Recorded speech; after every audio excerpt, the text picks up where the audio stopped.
Are you ready? We don't waste 20 seconds of you drinking water. Intro. It's like the multi-tracks. Intro. 1, 2, 3. Anyway. Welcome to Nobody Wants to Hear, episode 7. Hold up 7 fingers. Can you count to 7? 1, 2, 3. 7. Alright. So that was our intro. That was the whole intro. That's it. That's all you get.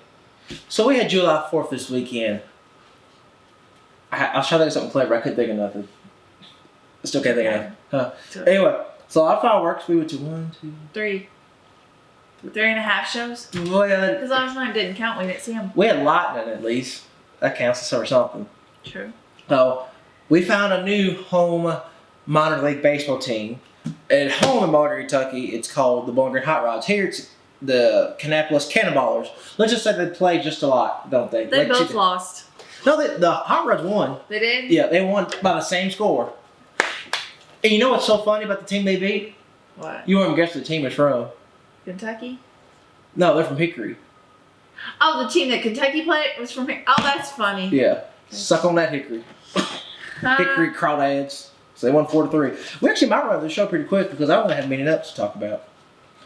So for you anti-NASCAR people, be aware we will talk about racing a lot more because we skipped church again. Well, we still have to tell about our weekend. What did we do Saturday? We slept at 12 o'clock Saturday. Friday night, we went to go see the Charlotte Symphony and fireworks. And so That was good. What was the name of that group? They started with a K. I can't think of what their I name. have no idea. Saturday, we slept in a little too late. Didn't get up till 12. But that was just catch up from our airport mishap of the week before. We really didn't do much. We went to the movie Saturday night. Elvis. Sunday. What did we do Sunday? Well, Sunday there was no church. They were doing Sabbath Sunday. There was church, but we just didn't It watch. was online. Yeah. But it was a Sabbath Sunday. It So we went to wasn't the even gym. at the office. I mean, we got up and went to the gym like good little people. We watched the race. You put your ring on. We watched the race. And Sunday night, we went to another fireworks show in Mooresville, and that was also really good. That's right. We didn't know which direction they were shooting them off. They didn't tell us till they shot them. Yeah. Monday, I was off. Yim wasn't. So even though it's just sadly just the two of us, we still made a party with the shout out to Hope this week. Shout out to Hope for the ideas she gave me for fancy watermelon and red, white, and blue Rice Krispie treats. Of course, you wish it just watermelon for me here. I didn't say chicken. I'd rather had chicken. Chicken and watermelon. I love watermelon. Anyways, watermelon's we okay. had a pretty spread just for us that was very patriotic. And then we went to the baseball game where they had the fireworks afterwards. And that was fun. So, that was our weekend. So, the Rowdy, wasn't Rowdy last week too? Went to see the Kyle Busch movie? Oh, yeah, I forgot about that. Hannah's a hater. It was forgettable. Well, I think Kyle Busch, said it was forgettable too. I don't think he cared for it. Really? Why didn't he like it? Who are you talking about? Well, I know, but... I don't know. It wasn't done that well. No, I feel like it wasn't as professional as it could have been. And they repeated a lot of scenes. Or shots. Or shots within the movie. Well, it was like, there was one shot of B-roll where they shot through the pitch to the crowd to be dramatic. You know, it'd be silence. They used that same shot 4 times. And there was one shot, they were trying to leave you a cliffhanger of when Kyle Busch had an initial wreck that broke both of his legs. Like, of course, they always do these fake sound effects, which kills me. That's like, I sit here and I fall hit my head on the table. They do this glass breaking thing. It looks so cheap to me, no matter who does it. Well, they did a couple shots of his wife. Used this exact same shot a couple times, too. Well, and the way they show the movie, because they kind of did like a preview before the movie, and pretty much the preview of the movie was the beginning of the movie. So you kind of saw the same part twice before you even saw the movie. But it was more of a documentary style movie. Which it was great, I will say. I just think they could have executed a little better, especially like on the front end. Like there were some shots they tried to use to like draw up the drama of it. There's one. But there was like a shot, so like they had a shot from pit road when Kyle Busch initially hits the wall to break his legs. That sounds bad. Like he tried to, like when he broke his legs, like they kind of had the camera just kind of loosely going around. Like the guy kind of, you could tell the cameraman probably was looking around like this. You never could actually see what was going on with the wreck. Which it worked, but they let the shot linger too much to the point it was like it was an unfinished shot. But there was a cool moment. I didn't realize this had happened. One of the cameramen had chased Samantha down to tell her that he was okay because the cameraman could tell that Samantha was tore up, obviously. So, but it was even though, like I said, it wasn't like this maybe Oscar winning documentary. It was still cool. Just even that short time frame, and just a little bit of his life it showed, just to see that side of Kyle Busch. Now I will say, I think some of the footage was out of order too, because like they were talking about his older brother Kurt Busch's temper, and they were talking about Kurt Busch before Kyle Busch came along. There was a shot from 2011 Darlington in that package. Kyle Busch has already anyway. It makes you mad when people. Well, not mad. The thing is, most people wouldn't catch that. We all called it. I'm sure we all called it. We're all diehard NASCAR fans in there. I'm a fan, but I wouldn't catch it. You could tell. Well, it's just like if you're going to tell the story about before Kyle comes along, you need to shoot. Order. Yeah, because it just looks cheap. Because then, to me, stuff like that cheapens a film. But there was a movie called I think it was either Just Go With It. Anyway, so the scene of the movie was set in 1990, but there's a NASCAR scene in the bar in the background for 2005. I was like, and that's all that I could pay attention to was Jimmy Johnson beating Bobby Labonte at the line. I was like, I think he drove an 18 car. Yeah. I was thinking, of course, most people won't even see it, but I was like, that's 2005, not 1995. Suck it. Anyway, I don't know why I'm saying that so much tonight. Anyway. All right, so I'm killing time because we ain't got much to talk about. But we did try to go to an asphalt race last night, which today's Wednesday. We're lazy. We didn't film last night because we wanted to go see a race and fireworks. We did fireworks. Mm-hmm. I was trying to get four fireworks shows out of this weekend. I was too. But the NX Legend Cars series, for those of you who are not in the know, NX sanctions, I guess you would say, micro racing across the nation. They got Legend Cars and Bandoleros. I think Dwarfs maybe. I know Legends and Bandoleros for sure, but I'll put some B-roll somewhere for Legend Cars. But Bandoleros are cool too. They were actually I was entertained by the Bandoleros. They're cute. Yeah, I want cute. one. So I don't like that. the only bad thing about Legend Cars, they can cost anywhere neighborhood of $15,000 for a brand new one. And they're super easy to wreck and mess up. They didn't get tore up. You're talking about more suspension. We lost some bumpers last night. Beat them all. Boom. But no, the Young Lions division only had 14, but I think it was semi-pro. They had like 28. And it's as a gearhead, it's funny because they all hit the rev limiter at the corner. It's 1-by-1. That's what I was trying to point at you last night. Because when they go to the corner 1-by-1, they'd all hit the same note and the gear. I didn't even notice. It's just like I like it. It's just amusing. It was anyway. Anyway, I was hoping they raced in the rain last night. Well, they were supposed to do the fireworks. As it came out, storm moved through, and it got pretty windy. There was a lot of lightning, which I'm learning North Carolina has a lot of lightning with their storms.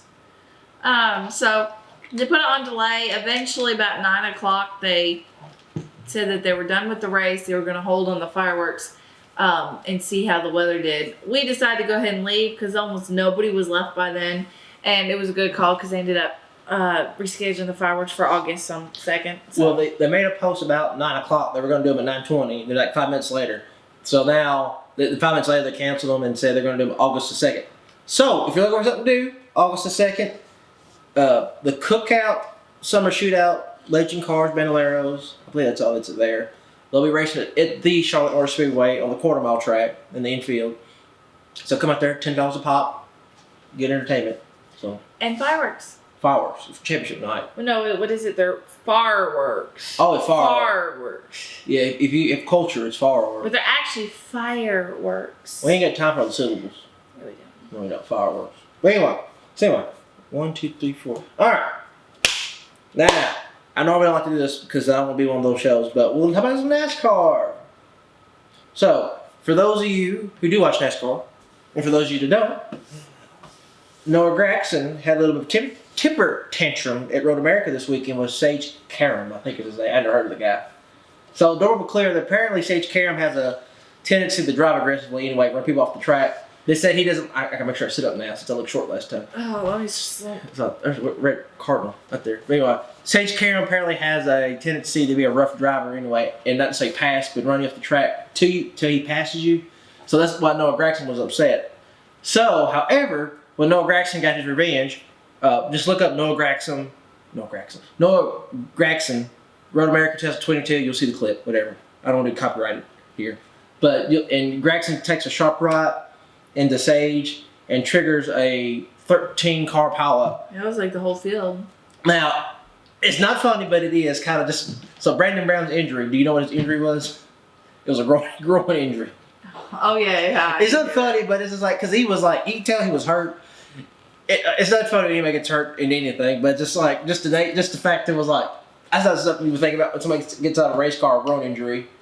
It's not funny. Well, Larry told me in my race car that way I had my belts and I ever got hit real hard, I was going to be singing soprano. What was wrong with Brandon Brown?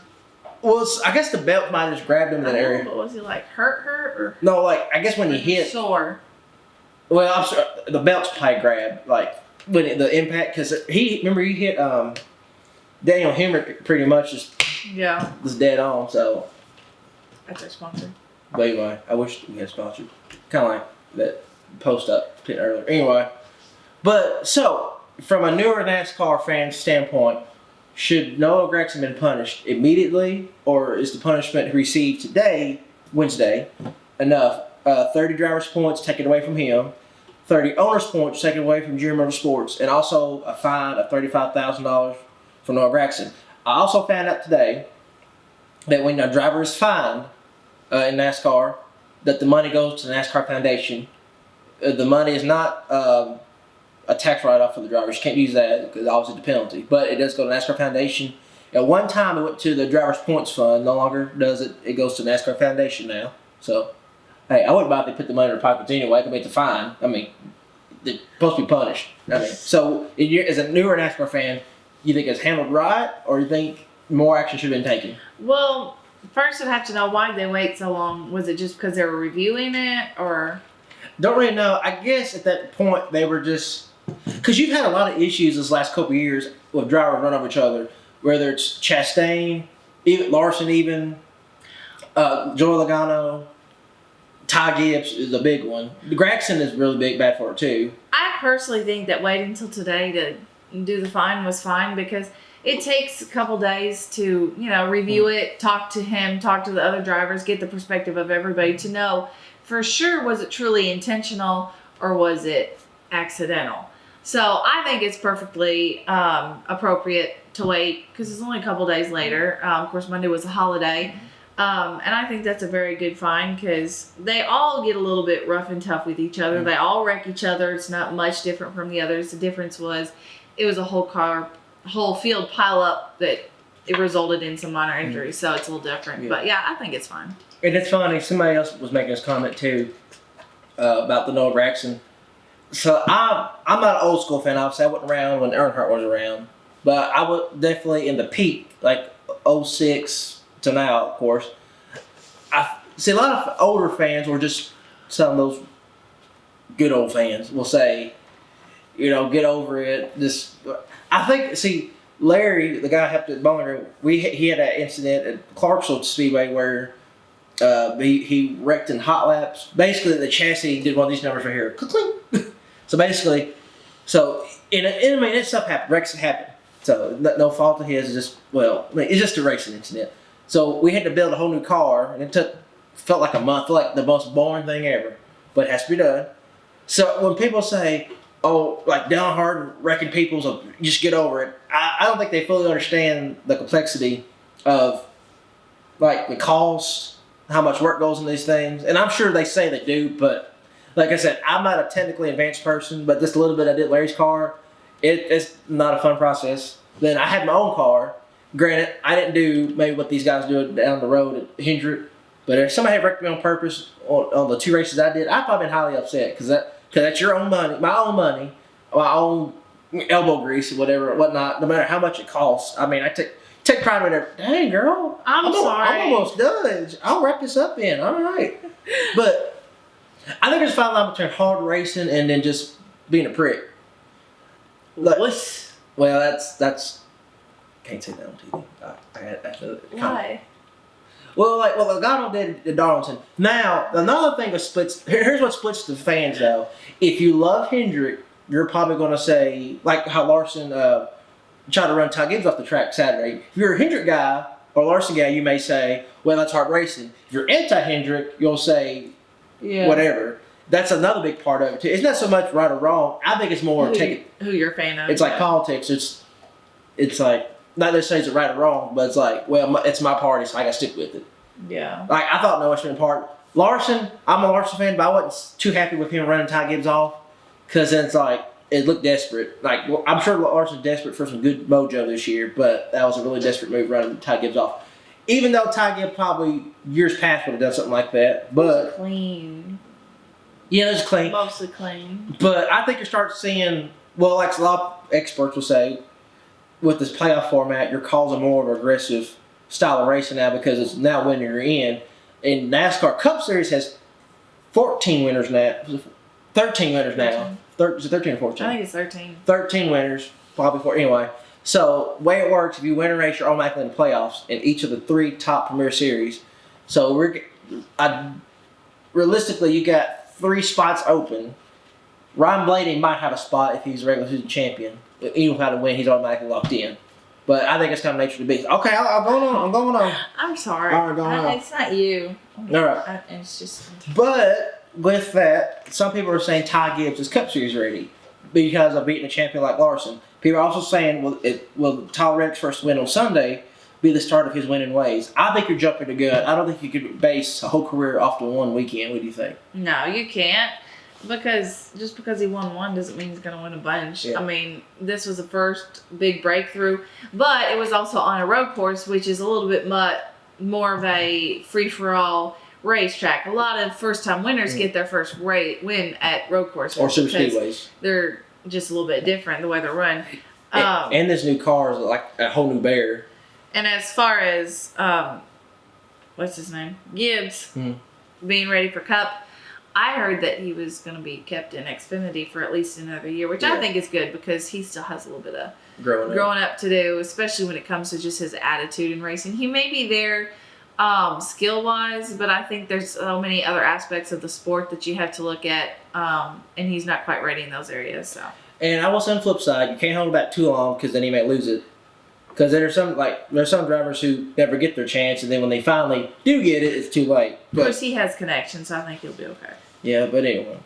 So, all right, on to the next thing. So, that's the most we'll probably talk about racing ever on the show. We'll promise we'll get up some more. I know there's certain people like, racing, yeah. But anyway. We get out, we go to movies. Elvis. We could do movie reviews from now on. I was wondering, how do you get in the, like, I know people who do like diecast reviews. I mean, I guess I could like easily do, like we could do one. How do you get to the point where somebody says, I want to know what your opinion is? I mean, I'm interested, but I don't mean I'm going to go buy that, but it definitely makes you think about when you buy. I like to hear your opinion most of the time. Well, you're married to me, so. I have to say that. No. Your contract says you have to. This one? Well, yes. But anyway, like her Chase Briscoe truck. I like her Briscoe truck, but also they should have made the hood and roof flaps open on it if you're going to pay $45 for it. Just saying. No, I didn't say it was a stupid buy. It's stupid on them for making it like detailed as a cup car. Because even the late model they made had the hood and trunk open on Chase Elliott's snowball derby car. Oh wow. Well, technically it's a Busch Series car as a late model. Oh, okay. That mold is. That's what anyway. So we didn't go to church, but I watched Hilly Heights Church because I'm still holier than thou. Did you watch anything at church this weekend? I was working while you were sitting. I was at work watching the sermon. Yeah, but you sit at a desk. Yeah? I was walking. I was walking with the Lord. Interacting with patients. Well, I was being patient, kind. I was having self-control. Okay, move on. What the other feature of the Spirit? You were faithful. Faithful. Oh yeah. Anyway, so my Xbox shuts off over there and burns up. I gotta finish my Call of Duty mission before I go to bed. Cause I'm off tomorrow. Anyway, Aww. Steve Ayers was speaking on freedom for 4th of July. His Bible verse that he used was Galatians 5:1. For freedom Christ has set us free. Stand there, firm, therefore. I almost messed it up again. Let's start over. For freedom Christ has set us free. Stand firm, therefore, and do not submit again to a yoke of slavery. So when people talk about freedom in Christ, they always, well, especially in reference to marriage and sex and things of that nature, you know, how we do have a freedom in Christ and in this country, but with that, there are limitations. And it's just, like I said, I was kind of doing some other things, but, you know, he's an example of a dog he had when he was younger. He had 150 foot of rope for the dog. He roped the dog off, and like it was, I think it was like tied as a leash, but he had also had tied it around the yard so that way the dog could have free roam around it. You know, basically had 150 square feet of freedom or more. So he stayed in the neighbor's yard. He said he left the dog for about an hour, so he had come back and the dog had pretty much wrapped himself around this one tree in the yard and almost choked himself to death. Then, like, you know, dog for you. Well, yeah, and that's another thing Steve was saying, you know, how you can't get mad at sinners for being sinners when, you know, especially don't have a relationship with Christ, they don't basically biblically know any better, per se. You know, he can't get mad at the dog for being a dog. He said also, another example was, like, you know, we have all this freedom, but yet when we step outside the boundaries of Christ or what God has for us, you know, the repercussions there are. Like how in the Garden of Eden, you know, they pretty much had free reign. You know, we were meant to be perfect people. Pretty much had to reign all the land. You know, just had it made, but they had to eat of that one tree. There's one boundary they had. You couldn't stay out of it. And like a lot of people, when they talk about marriage, have that talk about like sex in general. Sex is a great thing. It's a holy thing, done right. It's like a fire in a fire pit. The fire is great until it gets out and it causes wildfire.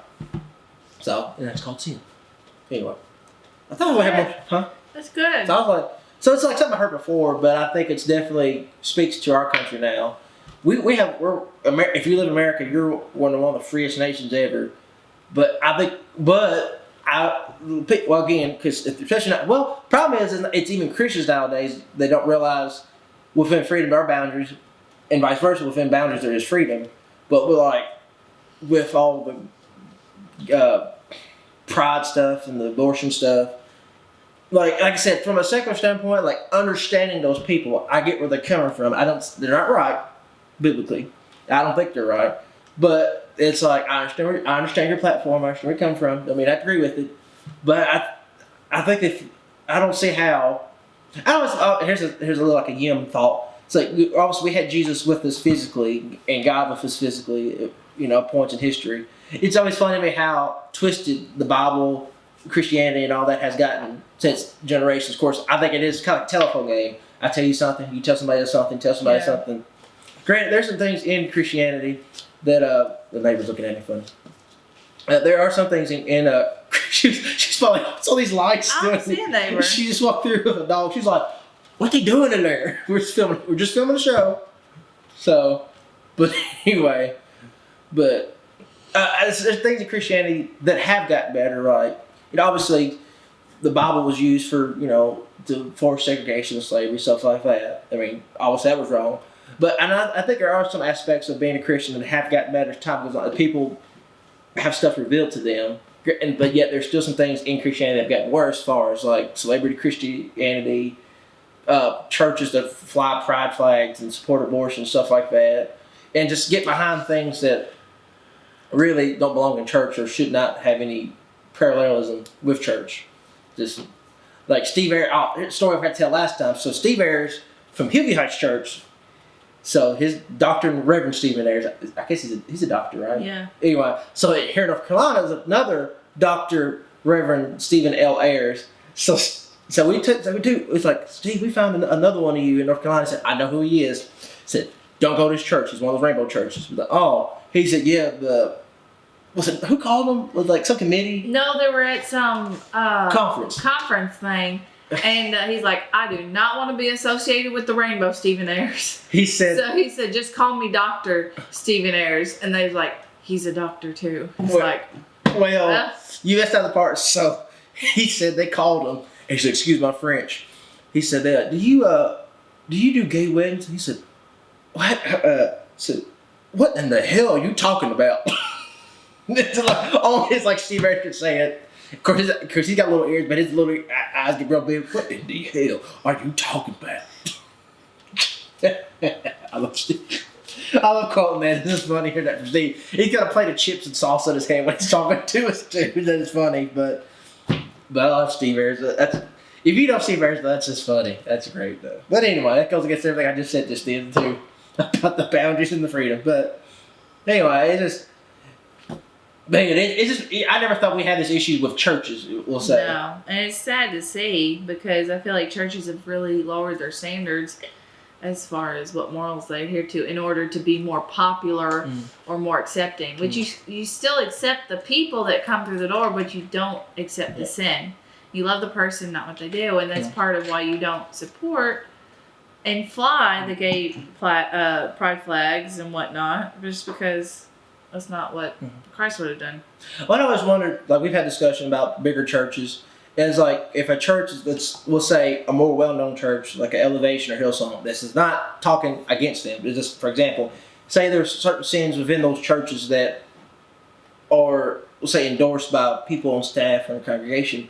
Will others in that church step up, or will they kind of just go with it? Because you do have some churches that are more. Not saying that's happened. No. But just saying, like, just a thought we had, wonder what would happen. Because, like I said, like we told Steve Ayers and then, like our pastor here, Pastor Corey, it's like, it's sad. You go to church and have to ask what they believe. Like, it's like, okay, what are your views on marriage? What about life in the womb or whatever? You have to, now you have to ask that stuff. Because you could easily get in the situation you should be in. Because I was like, when I go to church, I asked about their theology of baptism, gay marriage, and then abortion. Because, I mean, you shouldn't have to ask that.